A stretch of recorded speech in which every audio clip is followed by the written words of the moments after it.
पन्नगे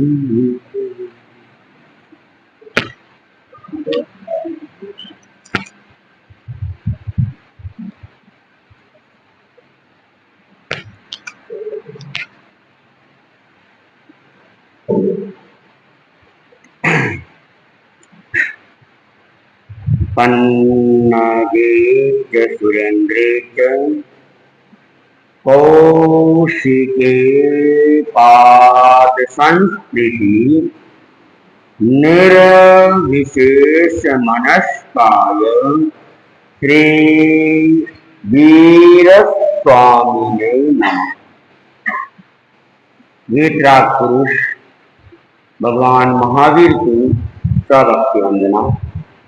वीतरागता के महान साधक महातपस्वी युग प्रधान आचार्य श्री महासमन जी को सभक्ति वंदना। मुनि मोक्ष कुमार जी उपस्थित श्रावक प्रभु पार्श्वदेव चरणों में, प्रभु पार्श्वदेव चरणों में सत सत प्रणाम हो।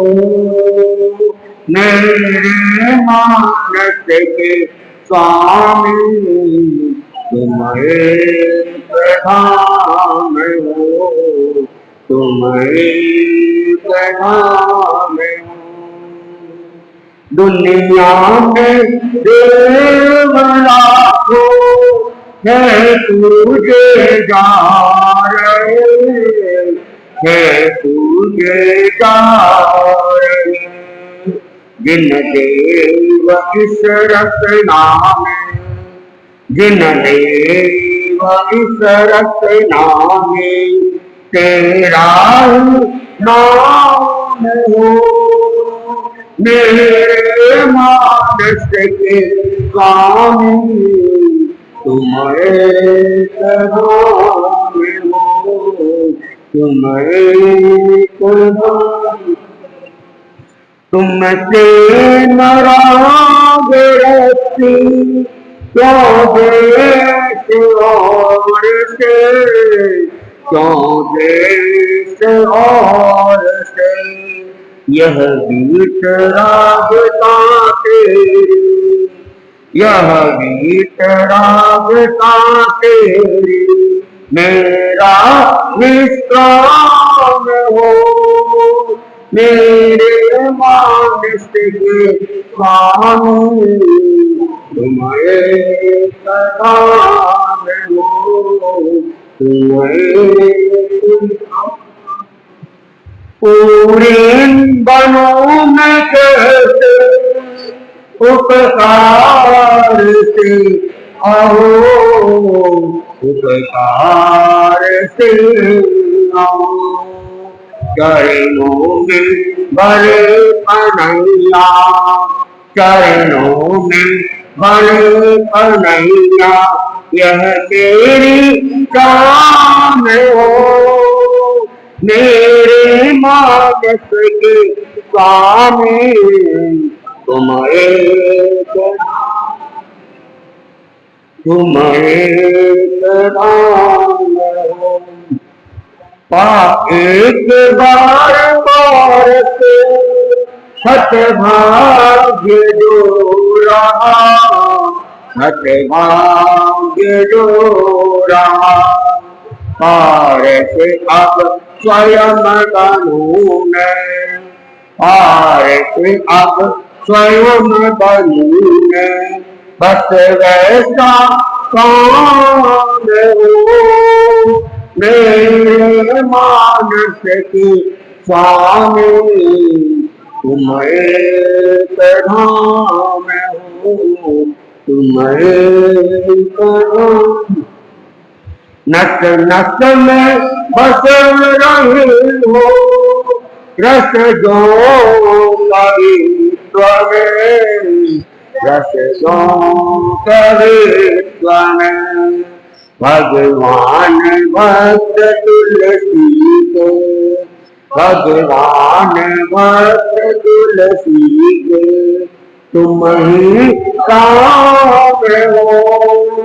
मेरे मानस के स्वामी तुम एक धाम हो, तुम एक प्रभु पार्श्वदेव चरणों में, प्रभु पार्श्वदेव चरणों में सत सत प्रणाम हो। मेरे मानस के स्वामी तुम एक धाम हो, तुम एक धाम हो। ज्ञाता धर्म कथा का पहले अध्ययन का वर्णन चल रहा है और धारिणी देवी का अकाल में मेघ बरसने का दोहर और उसकी पूर्ति के लिए अभय कुमार अपना प्रयास कर रहा है। और इस बीच समुद्र घाट का वर्णन चल रहा था और कल मैंने आहारक समुद्र घाट की बात कही थी और आहारक समुद्र घाट की बात भी पूरी नहीं हुई थी। तो आहारक समुद्र घाट वाला जिज्ञासा के समाधान के लिए पुतला निकालता है, फिर शंकरों से उत्तर। अब आहारक समुद्र घाट वाला जो व्यक्ति होता है वह 14 पूर्वों का ज्ञाता होता है और जिसे दूसरे शब्दों में श्रुत केवली कहते हैं। अर्थात उनका ज्ञान केवलियों के समकक्ष होता है। केवली तो नहीं होते लेकिन उनका ज्ञान केवलियों जितना ही होता है। लेकिन केवलियों का ज्ञान भीतर का स्रोत है और श्रुत केवलियों का ज्ञान बाहर का स्रोत है। जो बाहर का स्रोत है वो तो सूख भी सकता है, खत्म भी हो सकता है, लेकिन भीतर का स्रोत है वो कहते हैं कि उसका जितना जितना उपयोग होता है उतना ही और मिलता ही जाता है।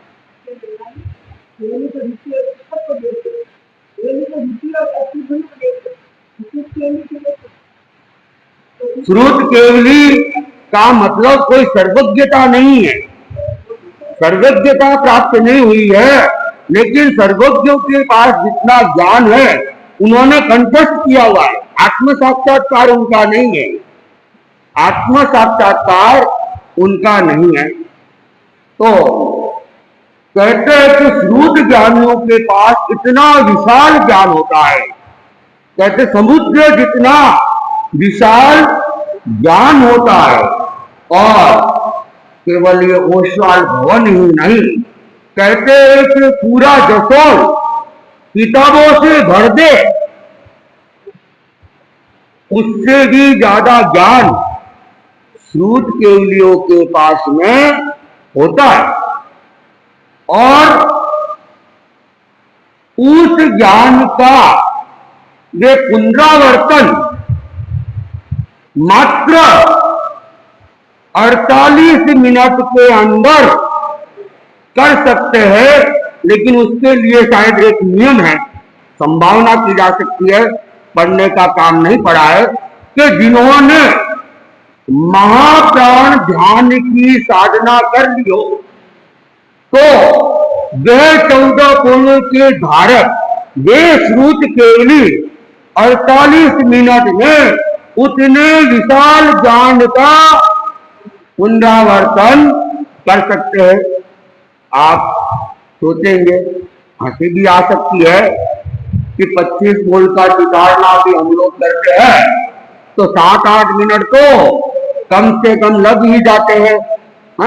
उसमें भी कुछ कुछ अक्षर छूट भी जाते हैं।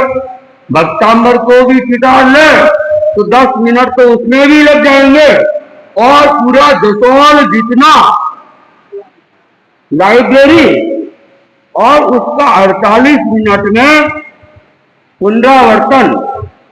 मैंने कल भी कहा था ऐसी ऐसी बातें जैन आगमों में आई है 100, 150, 200 साल पहले, तो इसे गप्पोड़े माने तो आश्चर्य वाली बात नहीं थी।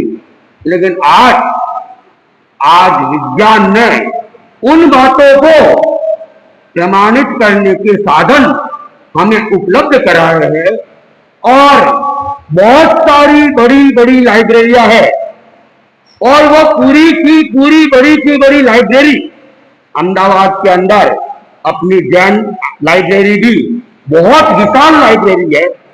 तो ऐसी अनेक लाइब्रेरियां हैं जो बहुत बड़ी बड़ी है और उन लाइब्रेरियों के अंदर हजारों ग्रंथ है और ये हजारों ग्रंथ एक छोटे से मेमोरी कार्ड के अंदर समाहित है, छोटे से मेमोरी कार्ड के अंदर। और जब किसी को जरूरत होती है तो उस मेमोरी कार्ड की क्या है सेकेंडों के अंदर कॉपी हो जाती है। अगर इंटरनेट फास्ट है और मोबाइल या कंप्यूटर नए वर्जन का है तो मिनट भी नहीं लगाता है, सेकेंडों के अंदर वह कॉपी कर लेता है। इतनी विशाल लाइब्रेरियों के किताबें कुछ सेकेंडों के अंदर एक मेमोरी कार्ड से दूसरी मेमोरी कार्ड के अंदर चली जाती है और उस सेकेंड के अंदर वह मोबाइल अथवा कंप्यूटर उस सब को एक एक अक्षर को वहां भेजता है। और पुराने हमने कई मोबाइल देखे थे जिसमें जब कोई कॉपी की जाती थी तो एक लिफाफा इससे इसमें जाते हुए दिखते थे।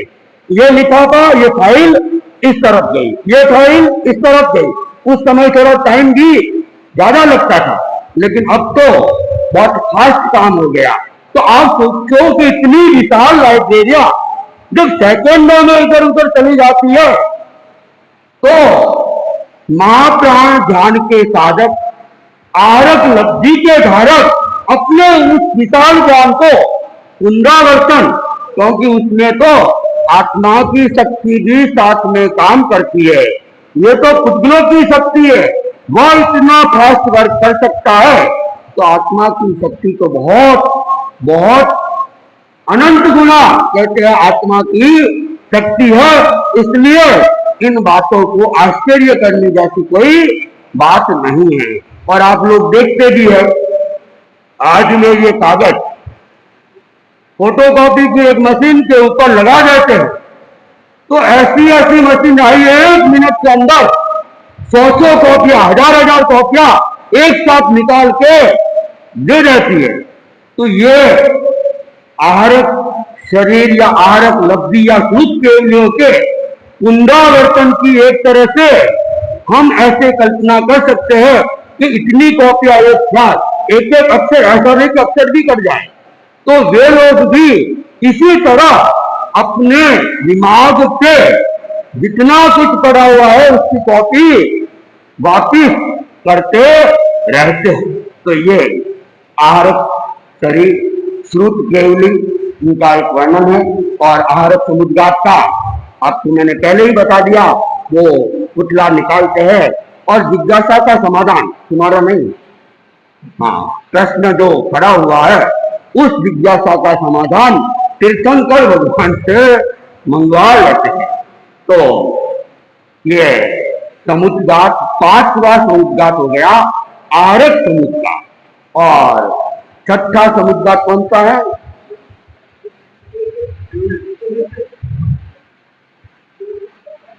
छठा समुद्गात है तेजस समुद्गात। तेजस समुद्गात किसी के प्रति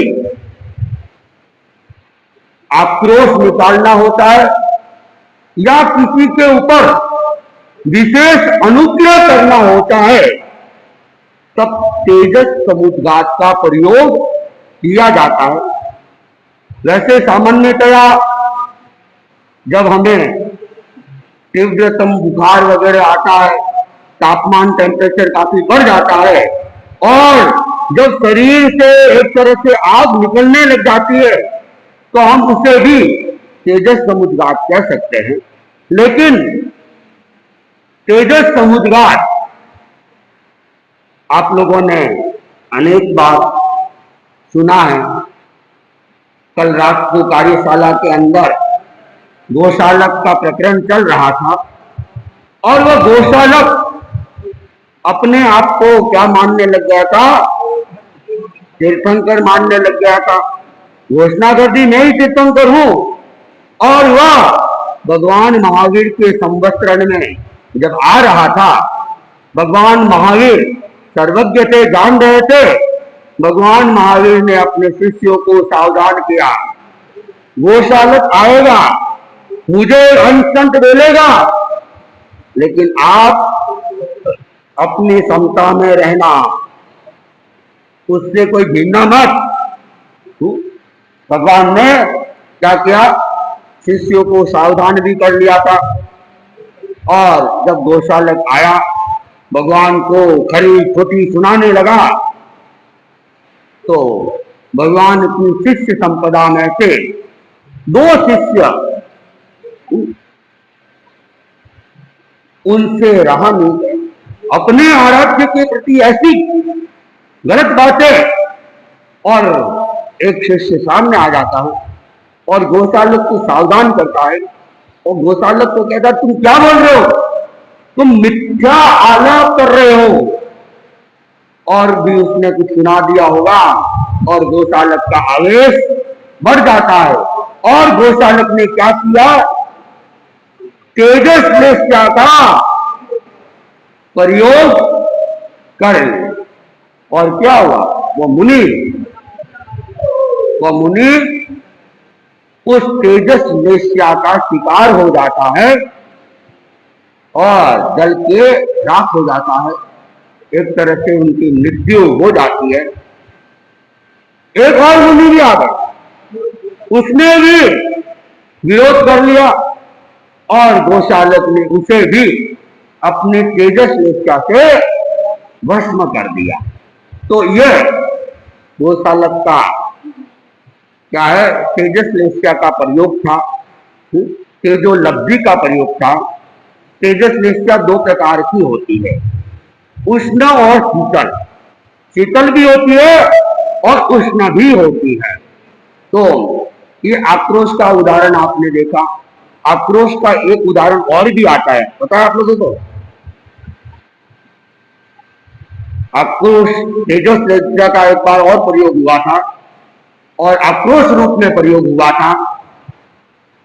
वह था गोशालक के ऊपर जो जुओं का सह्यातर था। भगवान महावीर जब छद्मस्त थे और गोशालक जब उनका शिष्य था और एक जुओं का सह्यातर था, तो बार बार गोशालक उनको छेड़ रहा था।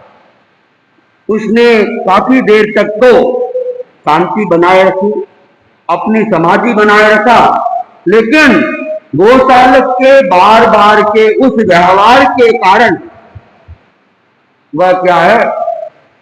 अपना आपा खो बैठता है, आवेश में आ जाता है और उसके पास भी तेजोवेश्या थी और उसने क्या किया? तेजस वेश्या का प्रयोग गोशालक के ऊपर कर दिया। और जैसे ही तेजस वेश्या का प्रयोग हुआ, भगवान महावीर उस समय वहीं थे और भगवान महावीर उस समय छद्मस्त थे, वीतरागी नहीं थे, और उन्होंने भी लब्धि का प्रयोग कर लिया। कौन सी? शीतल वेश्या का प्रयोग किया और गोशालक को उष्ण तेजोवेश्या से बचा लेते हैं। फिर वो जुओं का सह्यातर, उसने भगवान से कहा इसने मुझे बार बार छेड़ा, इसलिए मुझे ऐसा करना पड़ा, मैं आपसे क्षमा याचना करता हूं। कि वो चला गया। लेकिन बाद में गोशालक भगवान को कहते अरे ये क्या है? तब भगवान उसको कहते हैं ये तो क्या है? ये तेजोवेश्या का प्रयोग हुआ था, और अगर मैंने ये शीतल वेश्या का प्रयोग नहीं करता तो तुम यहाँ भस्म हो जाते हो। ये सालक ने कहा, ये तो जोरदार है, ऐसी लब्धि तो मुझे ही जी, इसका प्रकृति ही वैसी थी, खेलने की प्रकृति तो वैसे ही थी। और उसने भगवान से पूछ लिया कि भगवान ये तेजोलब्धि कैसे पाई जाती है। और छद्मस से भगवान केवली भगवान होते तब तो ऐसी विद्या नहीं देते, लेकिन छद्मस से भगवान महावीर, उन्होंने उसे बताया कि 6 महीने तक कोई बेले बेले का तप करे, सूर्य के सामने खड़ा रहे, हाथों को ऊपर करके, और पारने के अंदर क्या है आंडिल करे, उलट का ध्यान थोड़ी मात्रा में खाए और फिर वापिस बेला। इस प्रकार 6 महीने की अगर कोई तपस्या करता है तो उसका शरीर तेज। और बस गोशालक को तो विद्या मिलनी चाहिए, और इसीलिए कहा गया कि कुपात्र को कभी ज्ञान नहीं रहना चाहिए। तो गोशालक तो भगवान को छोड़ के एक बार चला जाता है कि अपने को तो अब 6 महीने तक विशेष साधना करनी है, विशेष तपस्या करनी है। और ये तेजोलब्धि तो भगवान ने ही बताई थी, और वही भगवान के ऊपर प्रयोग भी उसी शिष्य ने कर दिया था। और भगवान ने उस समय जब उनके 2 शिष्य भगवान के बारे में अपलाप नहीं सुन पाए आए, भगवान ने उनको नहीं बचाया, गोशालक को तो बचा दिया था, सुशिष्य को तो बचा दिया था, लेकिन जो सुशिष्य है उसको भगवान ने, क्योंकि भगवान अब वीतराग अवस्था में थे, राग और द्वेष से मुक्त थे, न शिष्यों का राग न गोशालक के पर द्वेष की भावना। तो ये तेजस लेस्या है। और अनेक बार कई व्यक्ति मंत्र साधना भी कर लेते हैं, और मंत्र साधना के द्वारा कुछ कुछ विद्याएं प्राप्त कर लेते हैं। जैसे एक विद्या है मूट विद्या। मूट विद्या, उसमें भी मंत्र के प्रयोग के द्वारा शरीर से दृश्य अथवा अदृश्य आपका गोला कहते हैं बाहर निकलता है, और जिसके ऊपर प्रयोग किया जाता है, चाहे वो कितना भी दूर हो, बीच में चाहे कितनी भी दीवारें हो, वह मंत्र शक्ति से अभिमंत्रित गोला वहां पे पहुंच जाता है, और जिसके ऊपर प्रयोग किया है उसको जला के भस्म कर लेता है। तो ये भी संभावना की जा सकती है तेजस लेस्या का ही एक रूप हो। और आप लोगों को शायद पता होगा, बाइतू के अंदर अभी अभी की घटना है, संभवतया मेरे दीक्षा के बाद की भी घटना हो सकती है। बाइतू के अंदर एक नवदीक्षित साध्वी जी थे, और जिसके ऊपर दोपहर के समय जब वे बाहर परिष्टापन के लिए आए हुए थे, शायद गर्मी का ही समय था, और पीछे से आपका गोला आ जाता है, और एक वहां पे शायद कोई नारायण वगैरह थी, उसने देखा भी, चिल्लाई भी, और वो आग का गोला साध्वी जी के पीठ के ऊपर उनके कपड़ों में चला जाता है, आग लग जाती है, साध्वी जी झुलसने लगती है, और फिर काफी हद तक झुलस गए, उनको जोधपुर रेफर किया गया। जोधपुर में कुछ समय तक इलाज चला, जोधपुर वाले डॉक्टरों ने उन्हें मुंबई रेफर कर दिया। मुंबई में भी इलाज चला, और कहते जिस दिन मूठ लगी थी उसके 90वें दिन यानी 3 महीने पर ये साध्वी जी देवलोक हो जाते हैं। तो ये भी विदातर की जो घटना है वो तो देव प्रकोप था, देवताओं के द्वारा अंगारे बरसाए गए थे। और सरदार शहर वाला प्रकरण आचार्य महाप्रज्ञ जी के ऊपर भी संभावना की जा सकती है कि मूठ का प्रयोग हुआ था, लेकिन योगानुयोग प्रबल पुण्याय के धारक थे आचार्य महाप्रज्ञ जी। उसी दिन उन्होंने अपना स्थान अदृश्य आभास के द्वारा मान ले या उनकी पुण्याई ने वो स्थान परिवर्तित करवा दिया और कहते जिस स्थान पे बैठे थे ऊपर आचार्य तुलसी का फोटो लगा था और वह भी क्या है आशीर्वाद की मुद्रा में लगा हुआ था। और जिस स्थान पे मूठ का प्रयोग किया गया था संयोगवश मां अक्षर के साथ में प्रयोग किया गया था और समणी मंगल प्रज्ञा जी स्थान परिवर्तन होने से सबके स्थान परिवर्तित हो गए और जहां तक मुझे स्मरण है समणी मंगल प्रज्ञा जी वहां पे बैठे हुए थे और वो मूठ उनको छू जाती है और वे एकदम तड़पने लगते हैं, झुलसने लगते हैं। उस समय अनेक मंत्रों के प्रयोग हुए। आचार्य महाप्रज्ञ जी का प्रबल आभा मंडल भी वहां मौजूद था और कहते हैं कि जलन तो उनको भीतर में काफी हुई, लेकिन मूठ उससे ज्यादा कुछ कर नहीं पाई। तो ये सब भी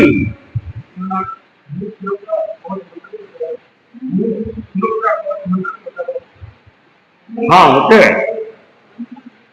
तो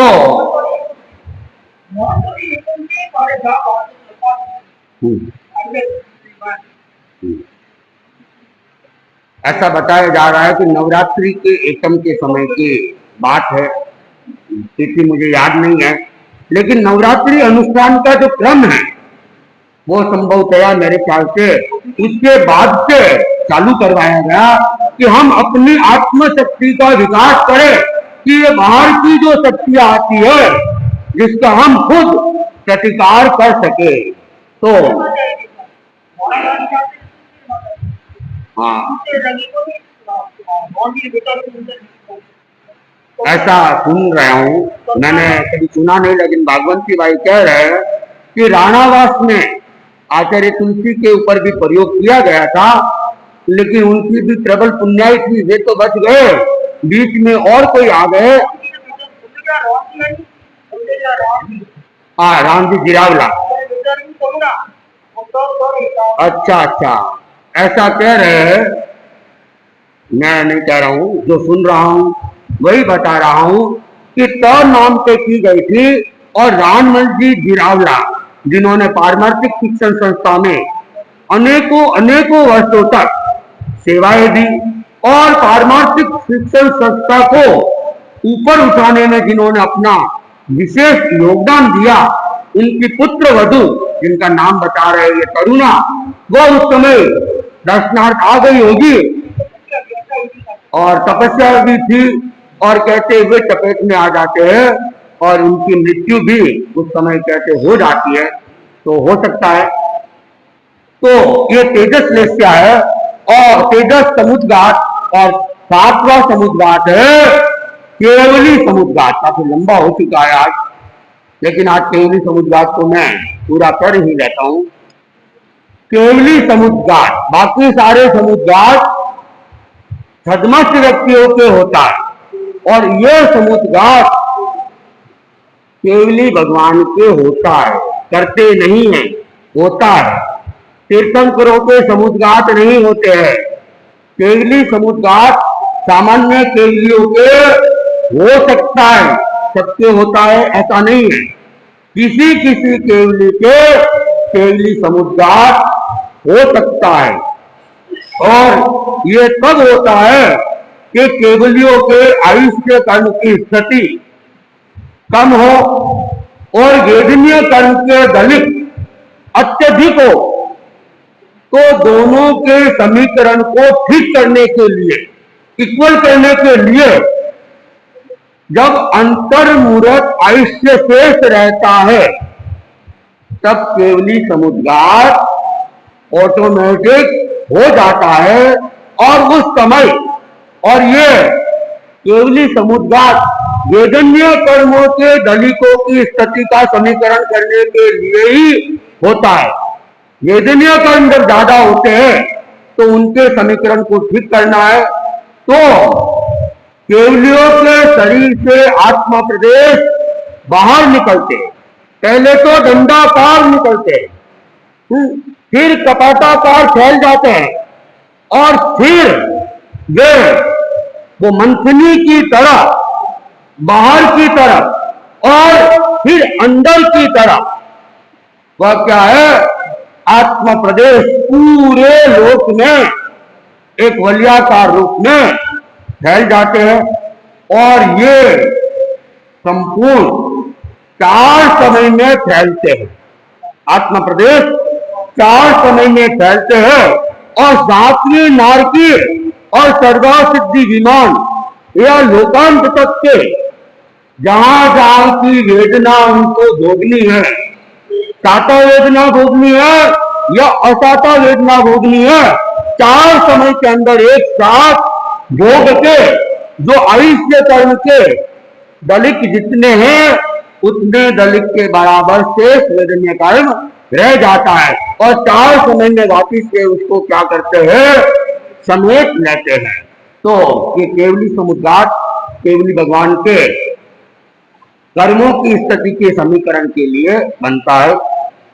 तो देवता व्यक्तिय शरीर बना के कहा आ रहा है, अभय कुमार के पास में आ रहा है। अभय कुमार के आह्वान पे और उसकी तेरे की तपस्या के कारण से देवता का वो आसन कंपायमान हो गया है। तो अब वह देवता अभय कुमार के पास पहुंच रहा है, पहुंचने दो, अपन इसका वर्णन आगे करेंगे।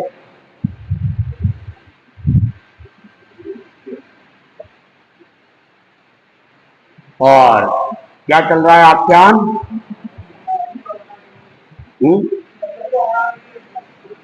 हाँ, धनत कुमार एक तो ईंटें बनाते जा रहा है, दूसरे वो रोज ही समुद्र के तट पे जाता है। कोई जहाज आ जाए, जहाज आ रहा है, सुबह भी जाता है, शाम को भी जाता है और इंतजार कर रहा है कि कोई जहाज आए तो इस सोने की ईंटों के ढेर को मैं लेके अपने नगर में चला जाऊं। और वो सोच रहा था कि इतने ईंटें अगर मैं ले जाऊंगा तो पिताजी का जो पारा चढ़ा हुआ था, पारा उतर जाएगा। पिताजी जो आवेश में गर्म हुए थे जो क्या हो जाएंगे, शीतल हो जाएंगे। तो क्योंकि धन के लिए तो आदमी धन के साथ में रिश्ते जुड़ जाते हैं और धन नहीं हो रिश्ते टूट जाते हैं। तो अब वह कल्पनाओं के साथ धनत कुमार अपना समय बिताता जा रहा है और रोज अपना जो पराक्रम है, अपना जो पुरुषार्थ है वो करता है। ईंटें भी बना रहा है और समुद्र के तट पे भी जाता है। एक दिन आया है तट पर एक जहाज, एक दिन आया है तट पर एक जहाज, धनद हर्षाया है तट पर देख जहाज, धनद हर्षाया है तट पर देख जहाज। मानव के दर्शन मिले है धन्य दिवस है आज, मानव के दर्शन मिले है धन्य दिवस है आज। एक दिन आया है तट पर एक जहाज, एक सुदत्त धनाढ्य उसके भीतर रहा विराज, एक सुदत्त धनाढ्य उसके भीतर रहा विराज। जाता था वाणिज्य हेतु, जाता था वाणिज्य हेतु लेकर अपना ताज, एक दिन आया है तट पर एक जहाज। देख मनुष्य को चकित सा लगा रहा अंदाज, देख मनुष्य को चकित सा लगा रहा अंदाज। एकाकी इस दीप में एकाकी इस दीप में आया है, किसी काज एक दिन आया है, तट पर एक जहाज। पूछा उसने धनज से बतलाओ मेरे यार, पूछा उसने धनज से बतलाओ मेरे यार। कल्पित बात सुना रहा है, कल्पित बात सुना रहा है, धनज चतुर बेताज एक दिन आया है, तट पर एक जहाज। धनज हरिटाया है, तट पर एक जहाज।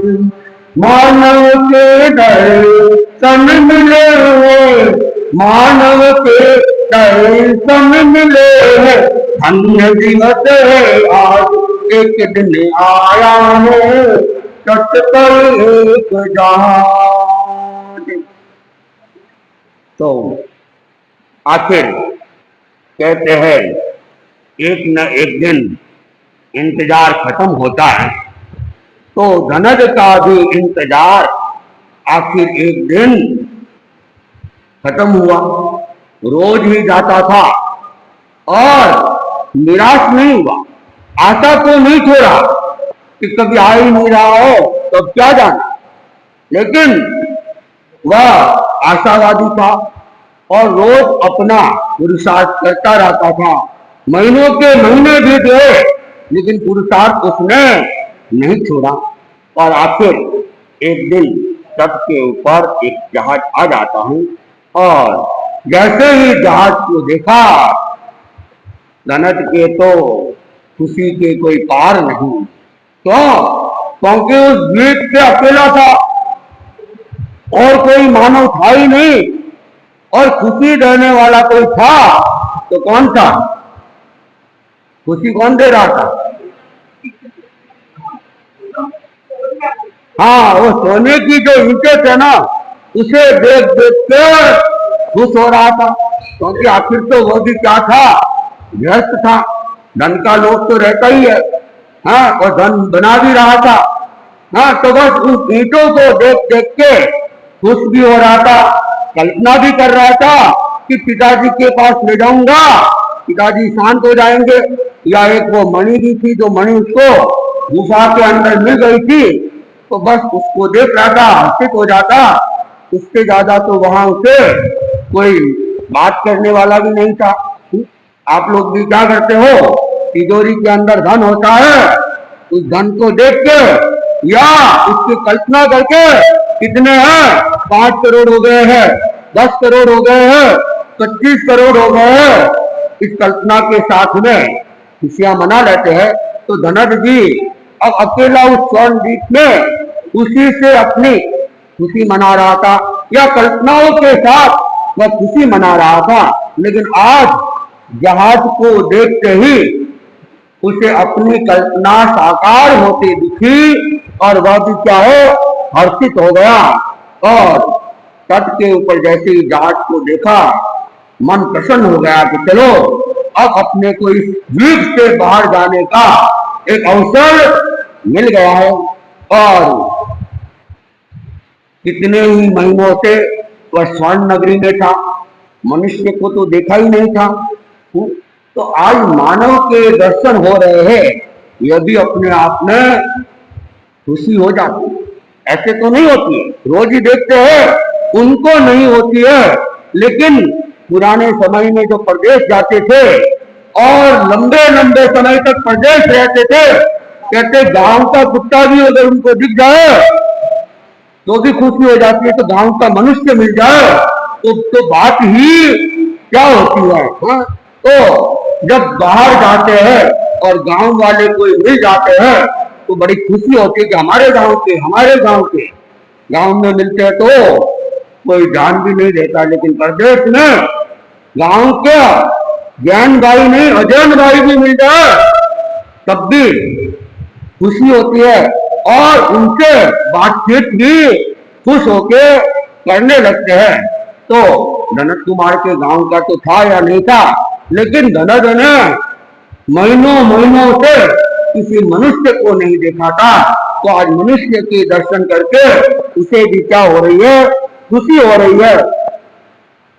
और एक सेठ था जिसका नाम था सुदत्त सेठ, धनवान था, और वह व्यापार के लिए बार बार विदेशों में जाया करता था, जहाज लेके जाता था और अपने साथ में पूरी एक पलटन को लेके वह जाया करता था। और वही सुदत्त सेठ व्यापार करके धन कमा के पुनः लौट रहा था। तो रास्ते के अंदर जब ये स्वर्ण द्वीप आया, तो उस स्वर्ण द्वीप में उसने देखा कि थोड़ा दिन यहाँ विश्राम कर लेते हैं, धरती पे रह जाते हैं, क्योंकि लंबे समय तक कोई व्यक्ति समुद्र में भी रह जाता है तो वह भी देखता है धरती कब मिलेगी, धरती कब मिलेगी। धरती के मिलने की भी खुशी उनको हो जाती है।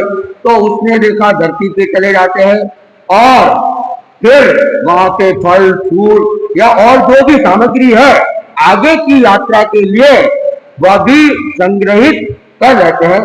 तो जैसे ही ये स्वर्ण द्वीप आया, सुदत्त सेठ ने अपने जहाजों को कहा है उस द्वीप के ऊपर रुकवा दिए, और सुदत्त सेठ जहाज से बाहर आता है तो सामने किसको देखता है, धनत कुमार को देखता है।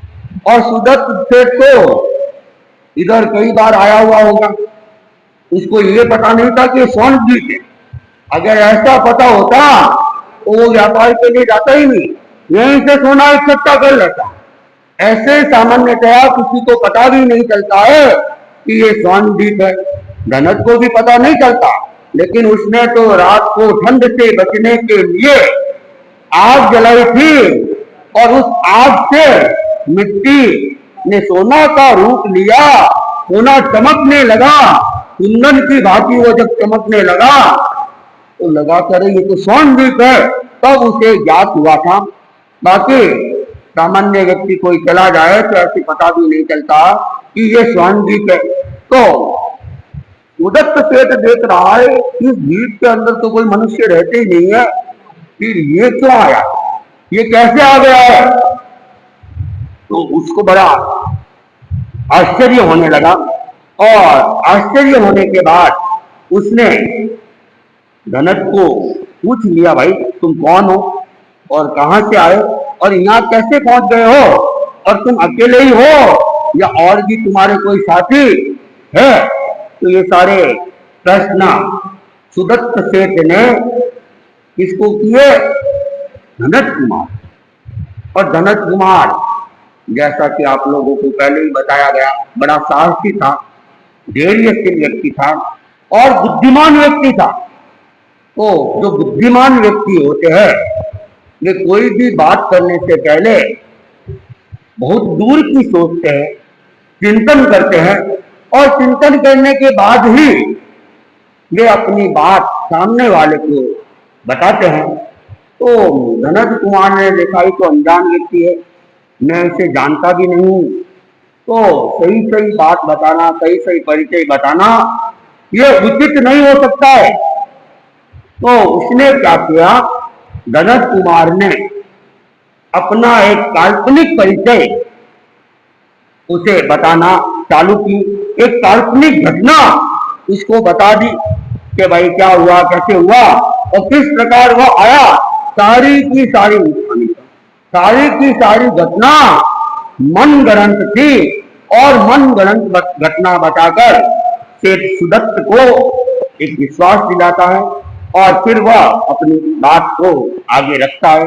अब धनत कुमार किस प्रकार सुदत्त सेठ के सामने अपनी बात रखेगा, साथ में ले जाने के लिए निवेदन करेगा, सुदत्त सेठ क्या कहता है, ले जाता है नहीं ले जाता है, तो आगे की घटनाक्रम हम समय के साथ में सुनेंगे। आज का एक दिवसीय त्याग है जलेबी खाने का त्याग, और उपवास बेला तेला का प्रत्याचार करने वाले खड़े खड़े